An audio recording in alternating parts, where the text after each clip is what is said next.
નમસ્કાર મિત્રો, મારી ચેનલમાં તમારું સ્વાગત છે। મિત્રો, મેઘરાજાનું રુદ્ર સ્વરૂપ આ જિલ્લામાં રેડ એલર્ટ જારી છે। આ મિત્રો વિગતવાર વાત કરીએ તો ગુજરાતમાં સૌરાષ્ટ્ર અને દક્ષિણ ગુજરાતમાં ભારે વરસાદ વરસી રહ્યો છે। ભારે વરસાદને પગલે રસ્તાઓ બેટમાં ફેરવાયા છે।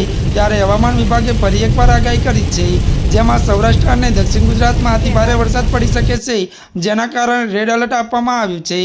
જોકે મેઘરાજા સવારથી સૌરાષ્ટ્રમાં ભૂક્કા બોલાવી રહ્યા છે। ત્યારે મિત્રો જૂનાગઢની વાત કરીએ તો જૂનાગઢમાં પૂર આવ્યું છે। નીચાણવાળા વિસ્તારોમાં એલર્ટ છે। ત્યારે જૂનાગઢના માળિયા આટી નામના અવિરત વરસાદ વરસી રહ્યો છે। પૂરના પાણીમાં 5 ફૂટની શિવલિંગ અંદર ડૂબી ગઈ છે અને માળિયા આટના ગામમાં નીચાણવાળા વિસ્તારમાં પણ પાણી ભરાયા છે। મેઘલ નદી, લાઠોડ નદીયા પાદરવા પૂર આવ્યું છે, જે અંગે જૂનાગઢ કલેક્ટર દ્વારા લોકોને અપીલ કરવામાં આવી છે કે ભારે વરસાદના કારણે હાલ ઊભી બે નદી બે કાંઠે વહી રહી છે। આથી રહેઠાણવાળા વિસ્તારોને એલર્ટ આપવામાં આવ્યું છે।